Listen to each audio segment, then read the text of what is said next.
Alright guys, so today we're talking about Vanguard zombies, and I got a fair amount of hate. I've been getting some hate recently. Back for Blood, I got a lot of hate.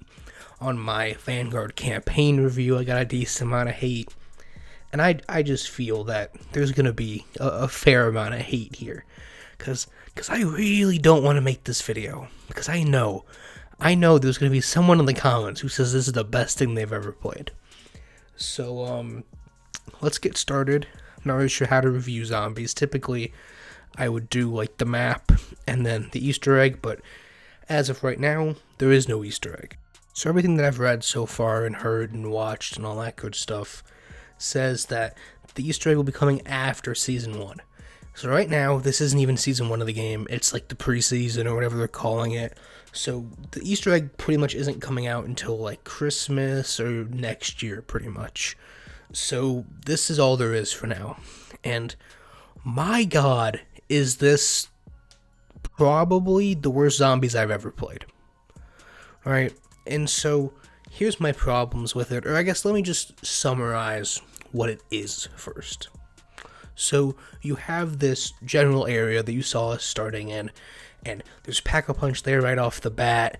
There's like a vendor where you can turn in hearts to get some special abilities, and then there's a perk or two off of spawn, and then as you progress you unlock more and more perks. And so aside from the area you see us in right now, you go through these portals and you do these little like mini missions like guide the thing here or kill zombies and get tombs or like ritual tombs or whatever and turn them in, or just survive in this zone for this amount of time.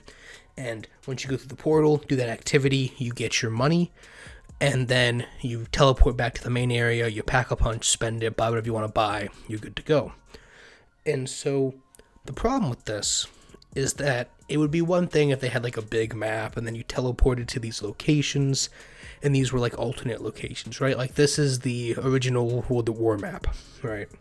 But the problem is, like I said, every other location that you teleport to, which I want to say there's 3 or 4 others, I'm not certain, you teleport to the locations, and it's not like Cold War or anything else where you just go through. It asks for a verification, right? You have to activate it, one player, and all the other players have to confirm it before they get teleported. And this is the part that blows my mind, right? You have to confirm it, which will make you think, like, for this one, you're going to an entirely different map. Fine. But every other location you teleport to is part of that original lobby area, right? Until you'll see here in a second, we've completed this mission, and now we get our money, and we're going to get teleported back to that main hub. And so once you get teleported, a little bit more of this main hub is opened up. When you start out, it's just that little box that starts out, and more buildings unlock, which lead to perks as you continue to do more of these submissions, if that's what you want to call them. And that's pretty much all there is to do, right? So like I said, here we get teleported back, it'll expand, and that's it. You do it again and again and again and again and again. And so that's pretty much what there is to do in zombies right now. So there's not much to do, right? And so here's my problem, right? Here's where I get frustrated and why this is going to get a low score. So number one, and this is going to be a long list. You remember in Cold War, or let's even go back further, in Black Ops 3, they introduced Gobblegum, right? I believe that's the first one where they introduced some kind of special ability to zombies, right? Then in Black Ops 4, there was like the God stuff or whatever. I didn't play Black Ops 4 Zombies that much, but there was like God cards or something that you activated.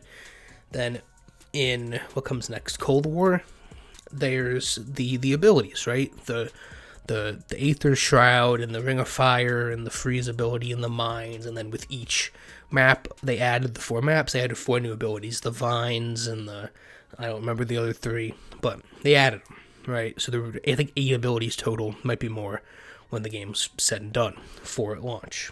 And so what Vanguard does is it takes those 4 abilities, the 4 default abilities from Cold War, changes the logo on them And those are the abilities in Vanguard. There's no new abilities, there's no new system, no new gobblegum, no new cards, no new unique anything. It literally just takes the 4 default abilities from Cold War and just puts them in this game. Right, so there's nothing unique there. There's no like skill tree type thing where you get crystals and you upgrade your assault rifles and your melee weapons and your perks, and you can decide, oh, I want to have one hit melee to like wave 12 or whatever, and you spend some crystals on that. Or do you want your assault rifles to be more stable, or to get one extra hit with Juggernog? There's none of that, right? The only thing are choosing one of the 4 abilities, and then obviously your weapon customization that you bring in with you. Now let's talk about weapons while we're on the topic. So again, in Cold War, they introduced a new system, right? There's rarities to weapons. Typically how it worked is just you liked one weapon over the other. Like, for example, you wanted to use let's just use a gun that's in every Call of Duty game. You wanted to use the M4 over the AK just because you liked it more, so you pack a punch that one instead.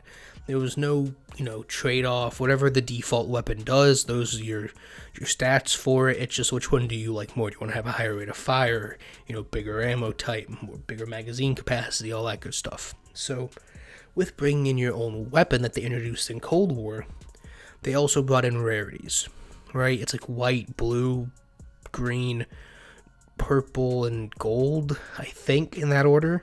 And in Cold War, how this worked is every single rarity, every time you went up a rarity, it would increase the attachments on the weapon, right? So blue had 1 attachment, green had 2, purple had 3, and orange had 4, or something like that. It might have been 5 for orange, I don't know. But it increased the number of attachments you had, which would in turn increase the damage and the range and stability and the mobility and all of that stuff.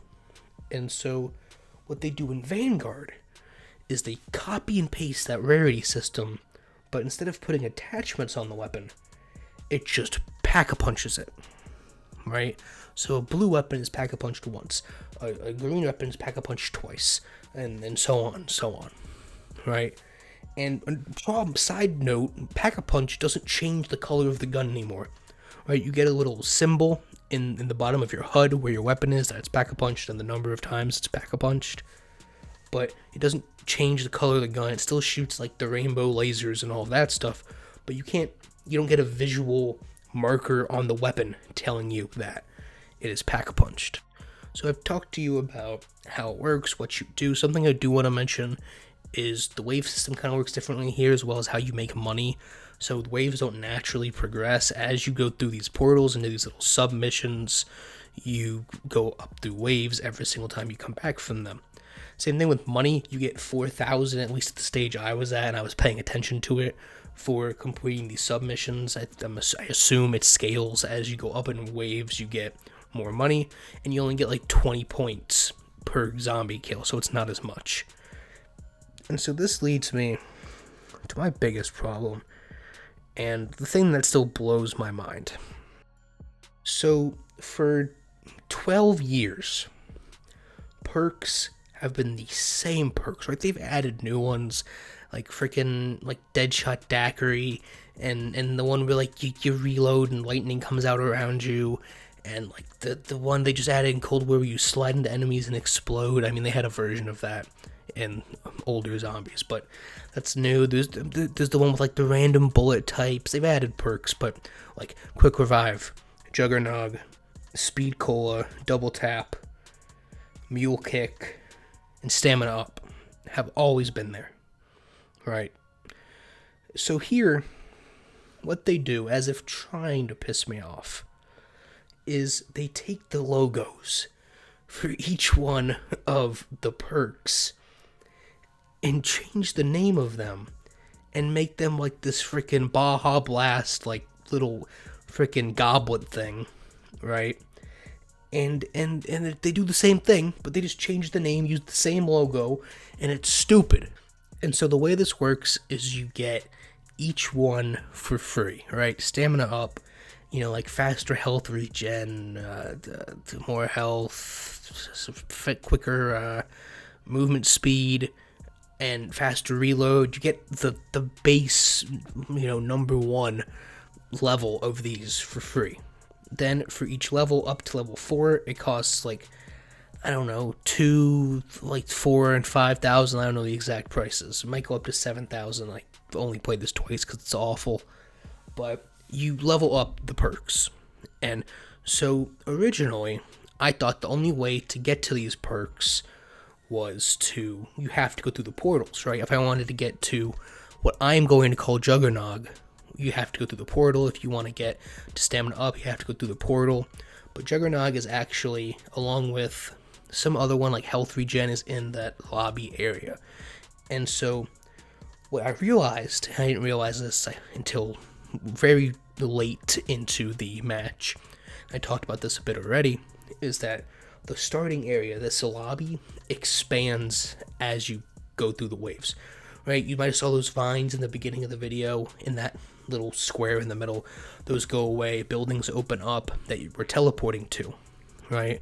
And so, well, you can only go through the portal to access these now. As you get into the higher waves, and by higher waves, I mean literally like wave 9, you get to the point where you can just go walk over and get the perk, right? And so the teleporting thing serves no purpose at all, really, right? You go and do these mini missions in the main lobby. Zombies don't really attack you at all. You're pretty much just there to buy whatever you want to buy. And then you go do these mini missions, fight the wave of zombies for like 3 or 4 minutes, and then go back. So, again, stacking everything. There's the lack of any new skill points or abilities, just copy and paste. The perks are copy and paste with name changes.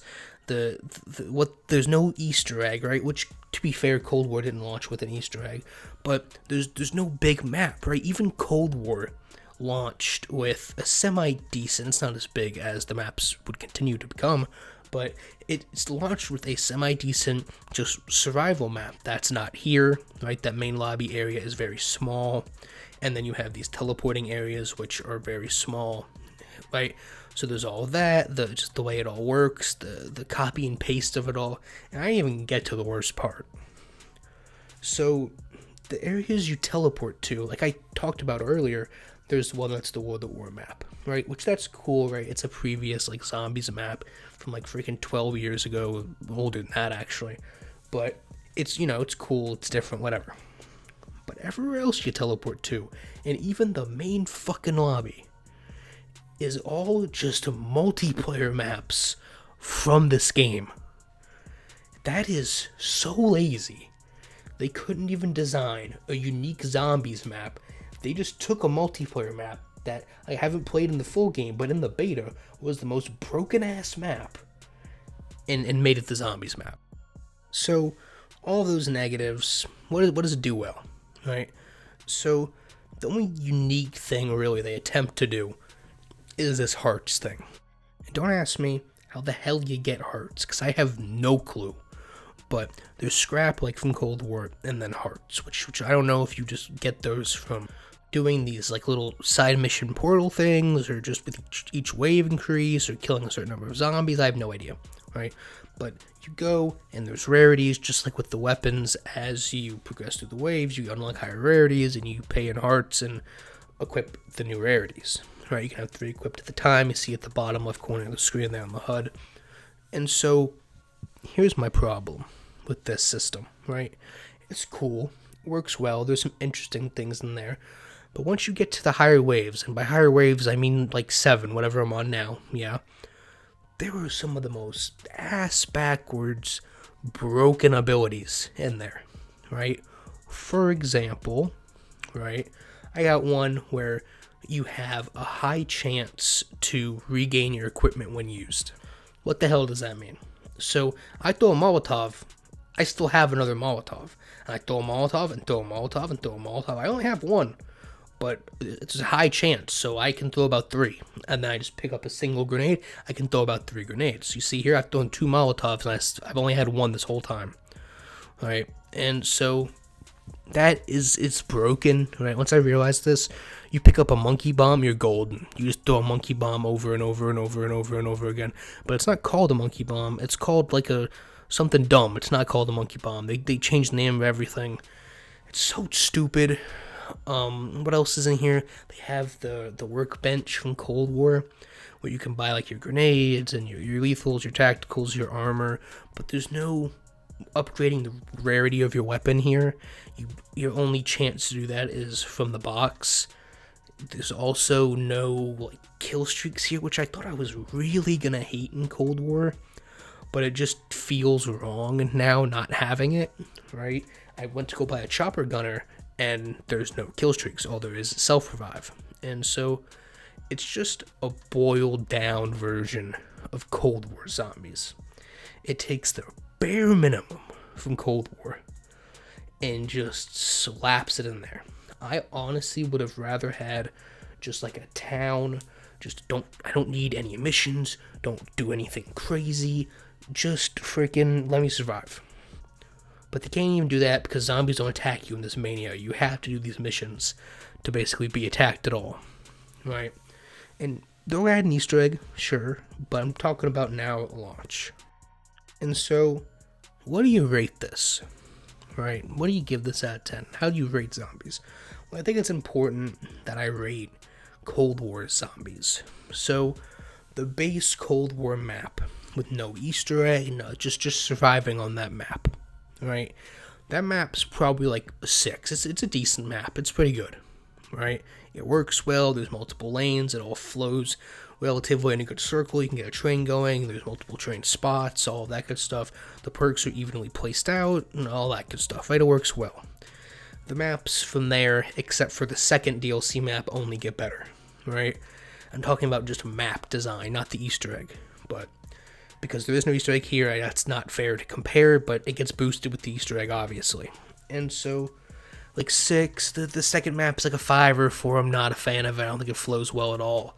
And then the third map is probably like an 8, and the fourth map is like a good 7, right? And so how does that compare to this map, right? Well, 1, this is a multiplayer map, so that's lost points right there immediately, that's lazy as hell, right? 2, if they're adding an Easter egg here, there's not enough room on this map for there to be an Easter egg, right? Because it's a multiplayer map, and it's not like it's a freaking whatever the mode for Modern Warfare was, the Ground War map, where it's just this massive map. It's not big, right? You can probably cover the entire map in under 2 or 3 minutes, if that. You know, that's probably being generous, but this map is not great. It's very small. Even like when you go through the portals, it just teleports you either to another multiplayer map or, you know, an area that's already in this lobby. And so this is bad, right? It's copy and paste in a lot of areas. It doesn't do anything new other than the heart system, which is broken as hell. And so what do I give zombies? So if the default Cold War map, and this is what I have to do, I have to compare it to other things, right? If I let's take town, right, and freaking the default Black Ops 1 zombies map, right, if those are like 9s and 10s, and then the Cold War default map, again, no Easter egg, is like a 6, this is like a 4, it might even be a 3, like, this is bad. Right, there's no space to do anything, you can't train, it's not a unique map at all, it's just a multiplayer map, the perks are copy and paste, there's no new unique skills or abilities, there's no Easter egg to do, some of the zombies have guns, which is stupid, there's nothing good about this, right, this is bad, like, if it wasn't zombies and at least entertaining to play, this would be the lowest rating thing I would rate in the game. But the campaign is only 4 hours long, so go watch that video if you haven't. And so this is a 3. This is bad. Right now. Bad Easter egg, like the best fucking thing I've ever played, and I'll give it a 10. Right? But right now, it's worse than below average, right? There's some below average maps. Like the second map in the Cold War, the one on like the fire base, that's a 4. That's below average. This is worse than that. It's not even like real zombies. our campaign's 4 hours long, and our multiplayer sucks.